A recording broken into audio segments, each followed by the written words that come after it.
This is, of course, the choice of oh, come on. There we go. The choice of Dragonei. So in the top, speaking of him, in the top right corner in the yellow pieces, we have Dragonei currently down 0-1, so he's gonna have to claw his way back into victory. Going for an early pull in game number 1 on Blue Storm and dominating his opponent. Here is Heusa spotting on the bottom left position as Red Zerg. He is up 1-0 and he only needs to win one more to advance into the finals of the EU Starbow Invitational Bracket. Yes, where he would have to face, I was gonna say Franskar, but that's not right. He would have... It is Franskar. It is Franskar, and that is correct. That's what I said all the time. So, Ding! so right now we have a production tab. There we go. We have a very early spawning pool from Dragonei, taking a cover out of the book of Heusa, I think, and going for the same strat that he did last game. And this is really good strat. I mean, it's a two-player map. The rush distances aren't that long compared to some of the other maps right there. But oh, Heusa countering perfectly with the... I believe that was Topol. I didn't see the number exactly. Yeah, it was. Yeah, I think it was a top pool as well, and it's pretty much that the roles have reversed in this game. It seems that Dragonei is going for Heusa's build and vice versa.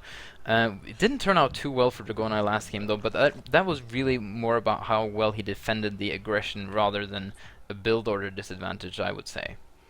Yeah, the build order was perfect from Dragonei. I mean, he had the queen out. He had enough Zerglings to defend against the attack. Yes, his failings were slightly late, but if he micro perfectly, he could have still won the battle. But the crucial point, the crucial key in that game was that Dragonei was actually supply blocked, if I remember correctly, to a point where he couldn't make Zerglings from the Larva. I saw 3 Larvas just resting before the Oboler came out, so that was a mistake by Dragonei, and that actually cost him the game.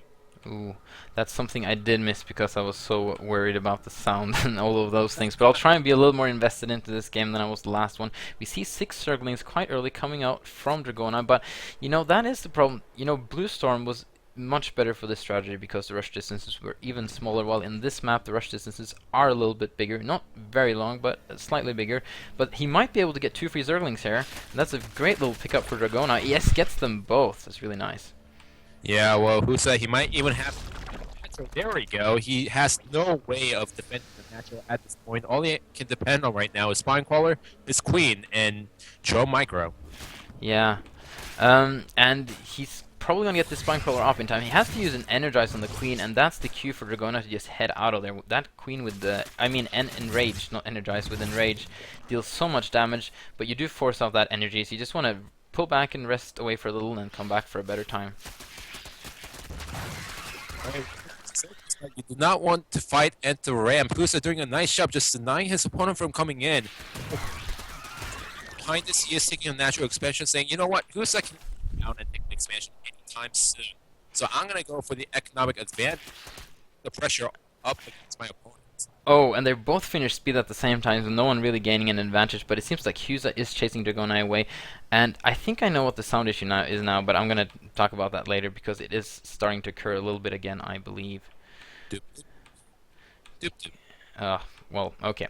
So, we have a Baneling Nest coming from Heusa, but he has much less Zerglings than Dragonei does, so as long as Dragonei is micro his Zerglings correctly, I think it should be fine. And Dragonei also has an hatchery on the way, so right now I feel Dragonei is in much better shape as long as he can hold this Baneling attack that's incoming from Heusa.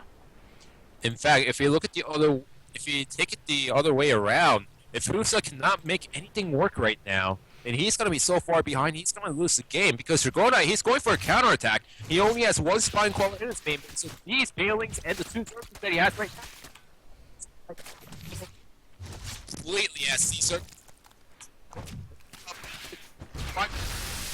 Oh, but he's not paying attention to his main base and losing all his workers pretty much in his main base. Dragonei has to make this attack work, and in the meantime, Heusa's defending beautifully with his whole position drones, and Dragonei is not microing his... Okay, there we go, finally microing and getting some connections off from that Spinecrawler, but I think Heusa may have defended this and killed so many... Okay, but Dragonei has a Spinecrawler in his base now, and it's...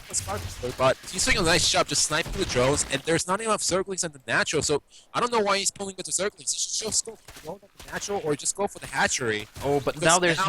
There's actually covered from the queen.